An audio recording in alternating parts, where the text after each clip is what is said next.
Okay.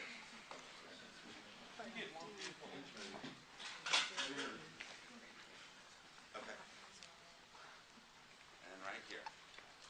Hi, Kristen. Same question I asked Taylor. What drives you to succeed, and what kind of car do you drive?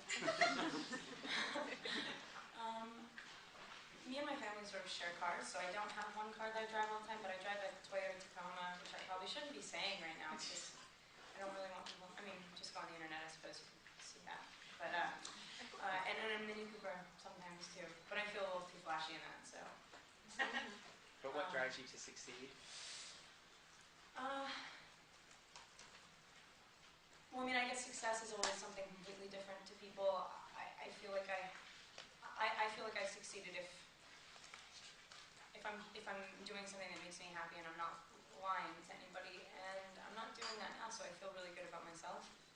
And I don't know. That's a really vague. That's a tough one. What drives me to succeed? I really, right now specifically, love. I really love acting, and I feel like it's a cool thing to be really indulgent and follow that and only that. Like I have a lot of ambitions in life, but like for the next few years, I just want to be an actor, and that's a lucky opportunity. So, but I don't know. That drives me to want to be good at that, but I'm not sure. Kristen, you're in the middle of this journey with Bella Swan. Do you worry that it's sort of taking over your persona, so to speak? I mean, The Runaways was a terrific hit, and I don't think a lot of people went to see it necessarily. It's certainly nothing like what's happened with any of the Twilight movies, and I know you do a lot of other things, but, you know, how do you feel about your life and career versus Bella, I guess? I mean, this is a unique situation. I get to play her for a really long time. And that also is a serious indulgence in something that's really lucky, because I feel really sad when I lose a character at the end of a short shoot, which typically is like 6 weeks on a small movie, which is what I'm used to. And I don't see her as being this. It definitely is obviously the one role that has put me in this sort of epic position. But it's just another movie, and I think it doesn't matter if you're doing a studio movie or if you're doing an independent movie. When you get to set and you're doing a scene, it's always going to be the same job. It really doesn't. I really don't think about my career in terms of like planning it out and what this does for me. And this was a part that I really wanted to play, and luckily I got to do it for a long time. Can you tell us a little bit about in this one you make a decision, and do you feel like has been one of your big challenges in the series so far, and is it your favorite one? Yeah, there's definitely the conflict sort of. She's pushed to the point where the decision needs to be made in this one, but she does that in each movie. And what's cool is that things change, and as certain as she is sometimes, and as absolutely gung-ho and young and courageous and brave, she's also willing to take a step back and go, okay, I'm gonna reconsider my options and reconsider how I'm treating everybody, because she, acknowledges that she's being a little bit selfish, and she makes the choice. But I feel like the choice has been made. Like as soon as she sees him in the first one, it's done. But it's hard for her to get to the point where everyone is going to accept that, and this is the one that it sort of happens in. Was that your big challenge, or was there one scene that was really challenging for you? Maybe it was what you had to do, the action, or something like that? The action was actually absolutely everyone else's responsibility. I just stand behind people that are stronger than me the entire time. I don't even get to run around as much as I did in the second movie.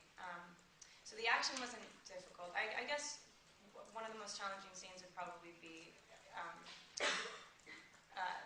kissing Jacob for real, finally, for the first time, and seeing that there was a different road to go down that was desirable as well, and that for her, because she's so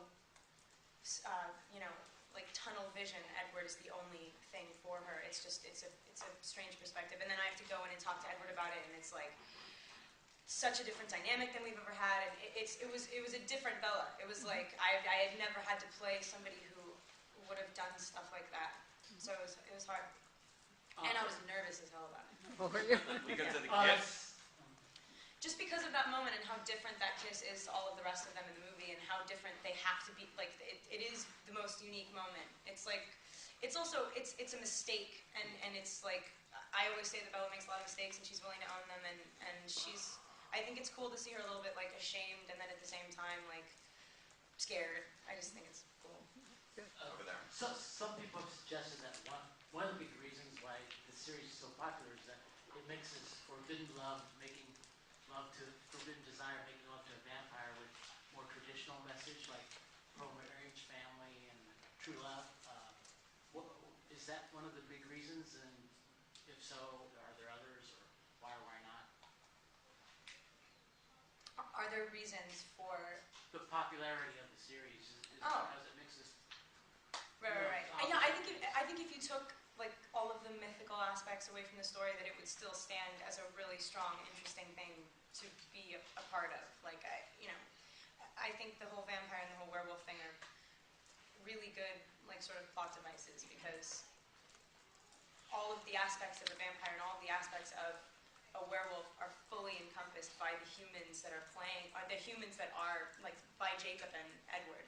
So it's like, if all of that was gone, they'd still be the same people. And I think, I don't think it's like a big phenomenon because the vampire mythical aspect, it definitely takes a good story and it raises the stakes and it makes it a little bit more interesting, but I think it's just about how whole the characters are and how easy it is to have like a faith in them and be sort of addicted to them, and they let you down a lot and then like pick themselves back up, and it's just like, I don't think it has anything to do with the vampire thing. I think it just makes that a little bit cooler.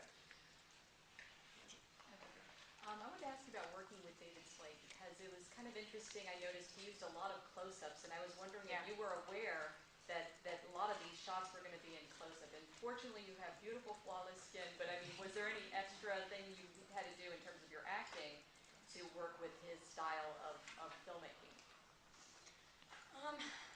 No, I mean we've worked with the same DP now for New Moon and Eclipse, and I always ask Javier, like, hey, how close are you?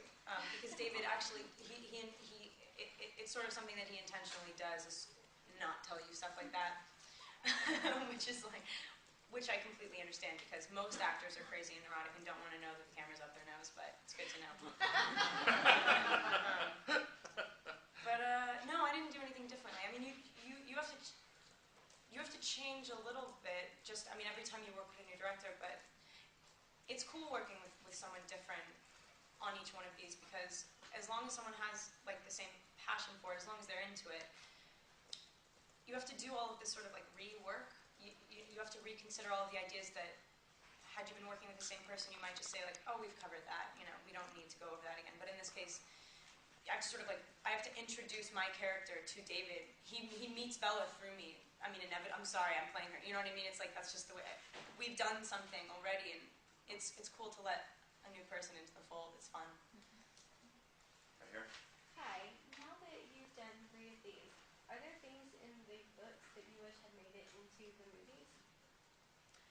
Yeah, totally. Gosh, there's a million things.